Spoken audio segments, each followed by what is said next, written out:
The Sunnydale projects are basically split up into 3 sections. You have 42 in the low, both of which I covered in my very first video. And up until just a few years ago, these were pretty much the most feared in the city. They virtually emptied out an entire rival section in under 10 years. But over the past few years, the historically forgotten about section of Sunnydale has gained major prominence. Let me introduce you to 3400 Blythedale, also known as the 4. Interestingly enough, this section of Sunnydale consists of mostly Samoan residents. And for those of you who aren't familiar, they originated from the tiny island of Samoa in the Pacific Ocean. And one thing about them is that they tend to be very big, and not like eating big, more like NFL big. Pretty much everyone is over 6 feet and at least 250 pounds. They also have a very strong culture of family, pride, and toughness that has instilled fear in the Bay Area for a long time. If you ever played Pop Warner football, trust me, you know what I'm talking about. However, yup, so Tear It Off finally done came home. I don't know how long he was down for, but it's good he back out. Hey Swamp, I heard they didn't found your identity too, bro. What's going on? They never had any sort of presence in the streets. Instead, they were more so a giant family that nobody messed with. Well, in 2012, the unthinkable would take place. And that takes us to the bottom of Hunters Point, also known as the Double Rock Projects. For years, this was the most feared project in the whole city. You had to enter through a gate and it was only one way in and one way out. So if you made the wrong move, it was probably over for you. In fact, delivery drivers and even SFPD refused to enter the gates. That being said, Double Rock always had a good relationship with the Samoans and tensions were never built. But after a silly argument, all that would fall apart. July 20th, 2012. A man named Henry Taulolo gets into an argument with his friend named Demarie Young, also known as D3. And for whatever reason, the situation elevates and D3 takes it to a whole new level. This shattered the Double Rock community and all relations were done. It got to the point where the Samoan residents of Double Rock moved over to Sunnydale and Alemany projects. And over the next few years, there were multiple serious incidents, including the 2014 passing of Double Rock member Latrell Shaw at the hands of Sunnydale man Fotu Paupau. However, everything would come to a complete halt for the time. Yeah, so bro, back out, turned too, you feel me? Back out icy. You know, I know you happy, bro. You know what I mean? Free my Skrillin, nigga. Whoopin' shit, nigga. 2-on-1, free healing. Y'all know what the f I'm doing there. First day in the county, nigga, I'm beating ass, nigga. So what if them niggas make more? Yeah, nigga. I had to wait for so every time, nigga, they talk about it, nigga. Ain't nobody motherfucking, nigga.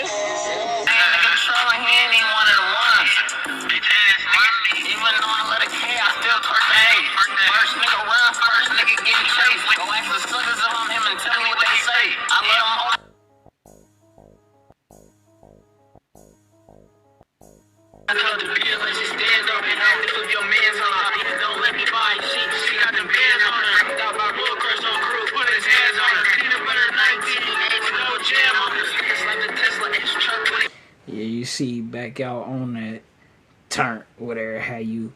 But yeah, let's finish this little. I tapped into this shit, bro. I wanted to get some insight, you know, a little fake insight or whatever, how you.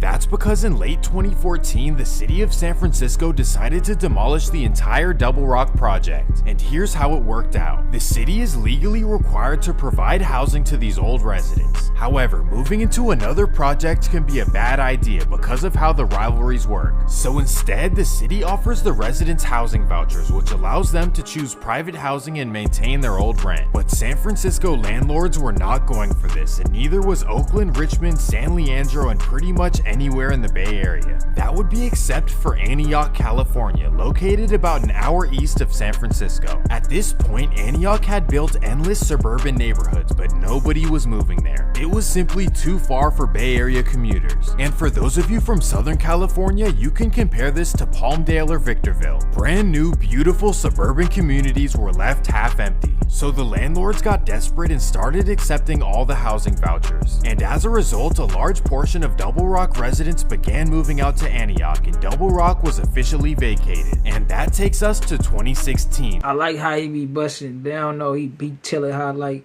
the gentrification play into all this shit. You understand me? in Antioch have, it was turned up at a point in time. It didn't kind of die down now, but it is hella niggas out there. They didn't turn Antioch out. To the new Double Rock, now known as the Alice Griffith Apartments. Over 150 brand new luxury style units available for the previous residents to move back in. Fortunately, when everyone got back, the rivalry had calmed down and nothing serious was going on. However, a small portion of the previous residents never let their harsh feelings go, and that resulted in multiple squabbles in downtown San Francisco. Sunnydale versus Double Rock was sadly coming back, but this time the difference is that it's all high schoolers, and it all got serious on October 19th, 2016. That's when two Double Rock teenagers from Mission High School drove down to June Jordan High School to confront Sunnydale in the parking lot. However, things got heated and Double Rock took it to a whole new level. Bam!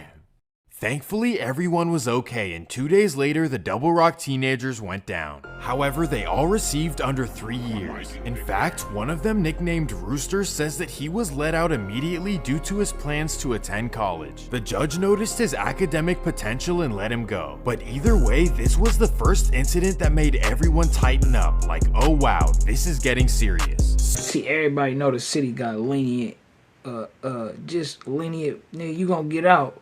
You know what I mean? They ain't gonna hold you for too long. So in response, 3400 Sunnydale started a new group called Tear It Off. Let me introduce you to the important members. Most importantly, you have Reno Fiapoto, also known as Tear It Off Greezy. And this guy is the alpha male of the entire operation and is known to instill fear in everyone. And by his side is his brother Rasas, also known as Tear It Off Sauce Bang. And this guy is the brains behind everything. He just knows how to land on large portions of money. Let me put it like that. Then you have Tear It Off Mo Gutta. This guy is the wildest one by far. Like, trust me, you do not want to make this guy mad. That's pretty much the original guys from Sunnydale, and they throw up a 4 to represent their block. But Tear It Off expands past Sunnydale, and the first section to join up was the Alamany Projects. And from there you have Lil Lar, who's a rapper who's hit over 500,000 views. And all you know, now that he was throwing up the 4, right?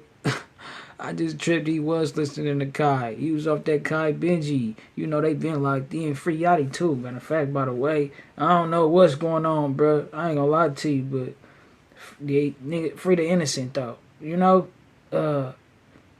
it do be terrible though. I ain't gonna lie. Like a lot of this shit would have spill over too, and you know, just whatever have you. Also from there you have another guy named Tear It Off Joaquin, and altogether Tear It Off was not focused on rivalries. Instead, stacking up money, snatching chains, and being the biggest bullies in the Bay Area was their mission. So early on they snatched the chain of Alabama rapper OMB Peasy, and while in high school, Tear It Off members could be seen with hundreds of thousands of dollars in cash. And according to federal investigators, it all came from what they call crams. However, in 2017, one of their crams would go terribly wrong. By this time, Sauce Bang, Greezy, and most of Tear It Off have moved out to Antioch, California, and they happen to be attending Freedom High, a suburban school in nearby Oakley. So despite living in the suburbs, their cramming ways do not stop. October 25th, 2017, Sauce Bang drives around Antioch looking for money, and on 10th Street he runs into a man named Scipio Spears. Unfortunately, things get tricky and Sauce Bang takes it to a whole new level.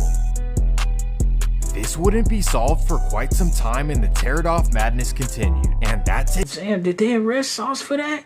Swamp, why you doing that, bro? You know for sure he did that. He get arrested. Let me see. Let's see if he got arrested, bro. Cause you fake jumped out the window. Takes us to February 2nd, 2018. Tear It Off Greezy decides to head down to the peninsula despite being on ankle monitor. Well, of course, before going, he decided to tear it off. And for those who don't know, this is a very upscale part of the Bay Area. 11 a.m. Greezy arrives at the Millbrae Pancake House, and outside is a couple with a purse and a note bag. So Greezy hops out of the car and completes the cram. He then drives away. Well, 11 months later, SFPD took down Tear It Off. 5 arrests with all kinds of incidents all over the Bay Area. But for some reason, the district attorney decided to settle most of these cases. And as a result, Tear It Off returned to the streets in 2020. And here is where the I told you, bro, Frisco lenient.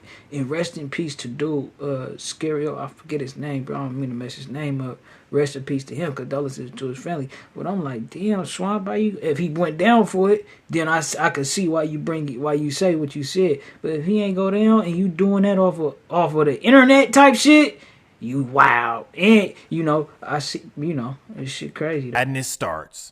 In early 2020, social media tension started to rise between Tear It Off and Double Rock. And Double Rock was the first to kick everything off. April 28th, 2020. Tear It Off Greezy's youngest brother Reno Jr., also known as BR, is driving from Oakland to San Francisco. Driving with him is Tear It Off Mo Gutta. Well, little do they know, a car full of Double Rock teenagers has been following them across the bridge. So right as they pass Treasure Island, the cars end up side by side. Bam. This is the moment that changed everything in the Bay Area. Double Rock and everyone they're cool with started clowning on Instagram for days after this. And this is when some new characters came out of the woodworks. A rapper named W.I.G started putting out songs completely dissing BR and Terra. Hey, rest in peace, BR, bro. I hear they mention him a lot in their music. And this shit just be terrible. It be a lot, bro, going on, and it be senseless, bro. You know what I mean? But, yeah, bro. Off. And he's honestly a really talented rapper, but this would still be a terrible decision. That's because Tear It Off would not take it lightly. But first, they would go on one final mission for money, and this time it was Sauce Bang. On May 10th, 2020, he crammed a local store in Oakland and ended up with $300,000 in cash. And all this money would allow Tear It Off to focus on one thing and one thing only, taking down Double Rock. And it all began on July 7th, 2020. The whole Double Rock is outside on their main block at 11 p.m. and that's when a car pulls up. Bam. March 16th, 2021. Double Rock's Derek McDougal, also known as TG, is driving in Richmond, California. This is a small city located about 30 minutes northeast of San Francisco. And being that he's outside of the city, he feels comfortable being out and about. Unfortunately, that's not the case. A car pulls right beside him. Bam. Just a few days later, Tear It Off Greezy would go down for it. However, the case would be dropped due to lack of evidence. And despite the investigations, Tear It Off decides to do something wild for the 1-year anniversary of BR. On April 29th, 2021, they shut down the Bay Bridge, threw money, and recorded a music video. They just do not care one bit, and of course, somehow they got away with this. And that takes us to May 25th, 2021. At this point, Double Rock is everywhere but— Rest in peace to other niggas, bro. He named in the video who lost their life. Condolences to everybody, peoples, bro, who lost their life in this video. And you feel me? Yeah, we're gonna keep it lit though. The city, but they can't go far enough. And on the morning of May 25th, Chris Cawthorn, also known as Kojak, is walking on Broadway Street in Oakland. And that's when a black Sprinter van pulls up.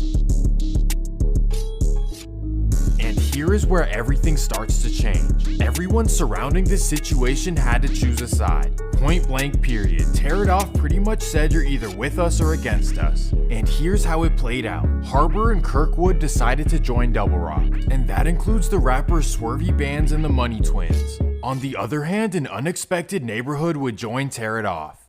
Let me introduce you to the Excelsior, also known as the E. For a long time, this has been a middle-class area and rarely sees any sort of issues. Sure, every once in a while something will happen, but the Excelsior holds zero weight in the Bay Area streets. However, they're represented by a young rapper named K Smigs. And that nigga said zero weight in the Bay Area streets.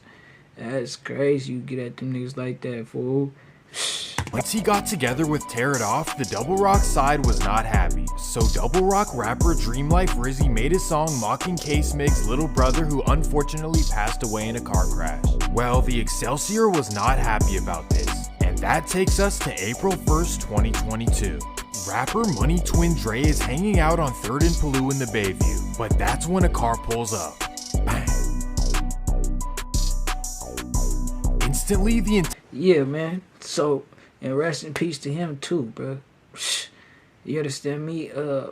So yeah, bro. This was just basically a quick little synopsis of a fake synopsis, right? We don't know how true any of this shit is, right? You know what I mean? Unless it been, like I said, unless niggas done been arrested, like T.I.O. He was arrested for the shit or whatever, but it was a lack of evidence, whatever how you, but yeah, bro, he home and nigga is back up. I wonder what this new music finna sound like. You understand me? Nigga got talent, bruh. That's one thing we can't say. Them niggas got talent. It's, it should be, it should be wicked. You know what I mean? But yeah, y'all niggas let me know what y'all think. We on to the next one. Yeah.